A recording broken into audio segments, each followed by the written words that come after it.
Israel dilaporkan telah memakai senjata Amerika Serikat untuk mengebom warga Gaza, Palestina. Senjata termal dan termobarik diketahui bersuhu ekstrim mencapai 3.500 derajat Celcius yang bisa melenyapkan jasad tanpa sisa. Mengutip Tribun News pada 12 Februari, hal ini dilaporkan dalam sebuah investigasi yang dilakukan oleh media yang berbasis di Qatar, Al Jazeera. Investigasi Al Jazeera mengungkap Israel diduga menggunakan senjata termal dan termobarik buatan Amerika Serikat dalam serangan ke Palestina. Senjata yang menghasilkan panas ekstrim hingga sekira 3.500 derajat Celcius. Senjata ini menyedot oksigen dan memicu ledakan bersuhu tinggi yang dapat menghancurkan area sasaran serta menyebabkan korban tewas tanpa sisa jenazah. Diperkirakan hampir 3.000 warga Palestina dilaporkan lenyap akibat penggunaan senjata tersebut. Lebih dari itu, investigasi juga mengidentifikasi penggunaan amunisi buatan Amerika Serikat di Gaza, termasuk bom MK-84 berisi tritonal dengan panas ekstrim, bom penghancur bunker BLU-109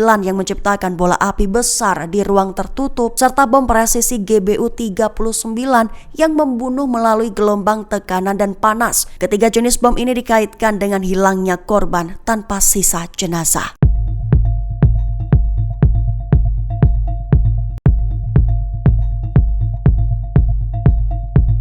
Pasukan Amerika Serikat menarik diri sepenuhnya dari pangkalan Al-Tanf di Suriah. Dikabarkan mereka kini berpindah menuju pangkal lain di Yordania. Mengutip Al-Mayadin pada 12 Februari, hal ini dilaporkan oleh sumber utama pada Rabu 11 Februari 2026.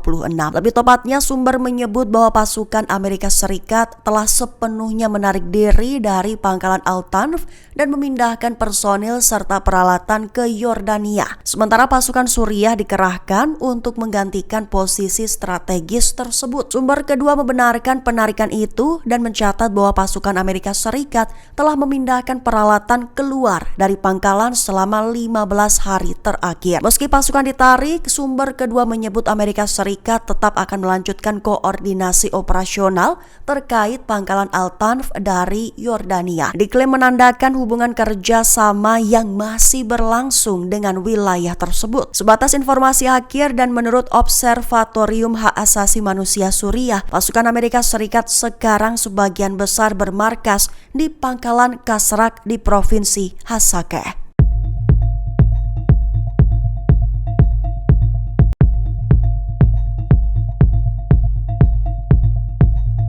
Iran memperingatkan dampak global jika diserang musuh termasuk Amerika Serikat dan Israel. Dia juga memperingatkan bahwa serangan sekecil apapun akan dianggap sama dengan perang tak terbatas. Mengutip Tasnim pada 12 Februari, hal ini diutarakan oleh Sekretaris Dewan Pertahanan Iran, Ali Shamkhani, pada Rabu 11 Februari 2026. Dia menegaskan bahwa para pimpinan angkatan bersenjata Iran telah berulang kali mengingatkan, terkhusus bahwa setiap bentuk agresi militer terhadap Iran, sekecil apapun, akan dianggap sebagai awal perang. Shamkhani memperingatkan konflik tersebut tidak akan terbatas secara wilayah atau pihak. Diklaimnya berpotensi berdampak luas secara global, termasuk pada sektor energi dan kehidupan masyarakat dunia. Shamkhani menilai sikap rasional bagi pihak lain adalah menempuh proses negosiasi secara sungguh-sungguh, bukan sekedar menjadikannya prosedur formal tanpa komitmen nyata. Sehingga ketika ditanya tentang kemungkinan kekuatan rudal Iran diangkat oleh pihak lain selama negosiasi, ia menekankan bahwa kemampuan rudal negara itu bukanlah isu yang diserahkan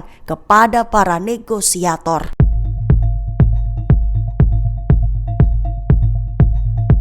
Hamas dan Iran bersatu melawan agresi lanjutan Amerika Serikat dan Israel.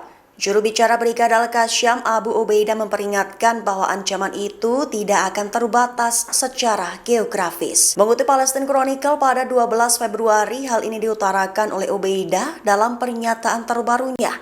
Dia menyatakan bahwa pihaknya baik kepemimpinan pemerintahan maupun rakyat telah menyampaikan solidaritas kepada Republik Islam Iran, seraya menegaskan bahwa setiap agresi terhadap Iran akan dipandang sebagai agresi terhadap bangsa Islam dan tindakan kriminal terhadap negara berdaulat. Abu Ubaidah menilai ancaman itu sebagai upaya pemaksaan dengan kekerasan yang dampaknya tak terbatas wilayah, serta menyatakan kepercayaannya pada kekuatan militer Iran dan Garda Revolusi yang disebutnya pernah memberi pukulan berat kepada Israel. Ia menyebut Iran mampu menangkis serangan dan berhak membela diri, serta menilai tekanan terhadap Teheran sebagai balasan atas dukungannya terhadap perlawanan Palestina dalam Perang Gaza. Secara paralel, delegasi Hamas saat bertemu dengan Ali Larijani menekankan komitmen untuk melaksanakan perjanjian dan mencegah kembalinya perang skala penuh, sembari melanjutkan upaya untuk mengakhiri blokade dan memastikan akses bantuan kemanusiaan. Hamas juga mengatakan bahwa mereka berupaya dengan segala cara untuk menghentikan serangan Israel dan memfasilitasi aliran bantuan ke Gaza. Presiden Iran Masoud Pezeshkian bersumpah akan menyelesaikan permasalahan negara dengan segala cara. Mengutip Tasnim pada 12 Februari, hal ini diutarakan oleh Pezeshkian dalam pidato upacara peringatan pada Rabu 11 Februari 2026. Pezeshkian menilai ada upaya melalui media dan propaganda untuk menebar kecemasan di masyarakat. Dia juga meminta maaf atas kekurangan pemerintah dan menegaskan komitmen pemerintah untuk mengerahkan seluruh upaya dalam mengatasi masalah. Menegaskan bahwa segala cara yang dipakai tetap di bawah kepemimpinan pemimpin revolusi Islam Ayatollah Sayyid Ali Khamenei. Pezeshkian juga menegaskan bahwa keberhasilan pembangunan menyeluruh bergantung pada persatuan dan kekuatan internal, seraya menyatakan bahwa di tengah berbagai ancaman dan upaya penyesatan, negara kini lebih dari sebelumnya membutuhkan solidaritas dan keutuhan, terutama untuk melindungi generasi muda. Sehingga Pezeshkian menegaskan pemerintahannya berkomitmen menyelesaikan persoalan negara dengan segala cara meski menghadapi berbagai tekanan. Dan